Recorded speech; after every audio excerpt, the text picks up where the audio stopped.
A Secret Journey by Gary A. Piazza. Fade in. The morning sun creates a foggy brightness over the waterfall. The pedal jumpers remain asleep on the small outcropping. Maddy stirs at the feeling of something touching her face. We see a giant red tongue, wet and slimy, smear across her face. She wipes her face and rolls over. Ben becomes bothered by the same annoyance. He too swipes at his face and rolls over onto Harold. The tongue works its way to Harold. After swiping at it several times, he tries to grip it. A deep groan emanates from the mouth. Harold releases the grip and plasters himself against the sheer cliff. Maddy and Ben, groggily shaking off their sleep, awaken to the sight of Harold's predicament. Maddy looks the dinosaur in the face, totally amazed. Earthshaker. The 70-foot Seismosaurus rears its head back in retreat. The entire body can be seen. Standing next to the beast with the glowing sphere clutched outward from his body is Marvin. It's okay, guys. It's not a Rex. He won't eat us. What makes you so sure? Earthshaker, guys. Earthshaker. Sounds bad to me. They eat plants, Ben, not people. He's just trying to wake us up. They look out over the outcropping and see Marvin. He did it, huh, Maddy?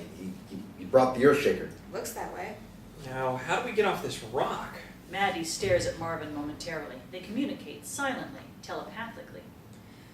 We have to climb onto its neck. Right. Not me. Me either.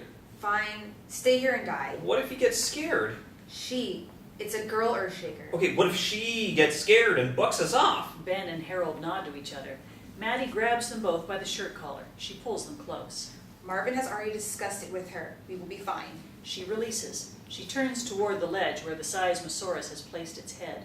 Maddy takes a moment to admire the skin of the dinosaur. She pets it, rubs it, and smells her hand. She throws a leg over its massive neck and slides back a few feet. She glares back at Ben and Harold and throws her hands up. Nothing to it, see? Lucky, that's all. We have about 24 hours to get that ship off the ground. You can be smashed by the meteor, or you can ride with us. They ponder that thought, but not for long. Harold approaches the dinosaur and kicks his leg over its neck. It's like riding a really big elephant. I've never ridden anything but my bike. Maddy helps him on. She pulls him back toward herself, making room for Ben.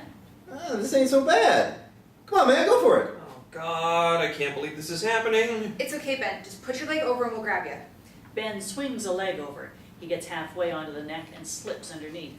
Ben dangles under the neck of the dinosaur, screaming his head off. He clenches his eyes shut. Maddy! Maddy, help! Maddy and Harold reach out for Ben. They pull him up and hold onto him tightly. Ben's face becomes powder white and laden with beads of sweat. He tries to catch his breath. You're safe. You're safe. Open your eyes. No way, not until we're down. Okay, but you're missing the view. I think I've seen enough already. The dinosaur walks away from the ledge. The pedal jumpers sit high on its neck, 70 feet up. It moves its head near the waterfall to get a drink and douse its passengers. Funny. That was real funny. Don't look at me. That was Marvin's idea of a joke. Ben's eyes remain pinched. He shivers from the cold wetness. Tell Marvin I want down right now. The dinosaur walks toward Marvin. Each step is a quake of its own. It pounds gracefully as it approaches Marvin, lowering its neck to the ground. It's official. We're the first and only people to ever ride a dinosaur. That is so cool. It's too bad no one can see this. Maddy and Harold jump off the dinosaur's neck. Ben remains fixed with his eyes shut. Ben, you can get off now. Ben opens his eyes and crawls down. Maddy turns toward Marvin. He stares into her eyes. Maddy is taken. Ben and Harold watch the event with curious fear. Marvin finishes. He begins walking away from the group. He knows everything now. The meteor? Yeah? Is he gonna get us out of here? I don't know. He doesn't quite approve of Ben plugging his computer into the ship. What's that supposed to mean? It's going to take longer because you didn't know what you were doing. The Seismosaurus follows Marvin close behind. The earth rumbles with each step. The pedal jumpers join and follow behind. You guys ever notice that Marvin has no butt? Yeah, and he's missing a few other things too. He might even be a he. Probably doesn't even pee standing up, huh? They roll with laughter, holding their guts. Maddy has checked out, concerning herself with internal thoughts.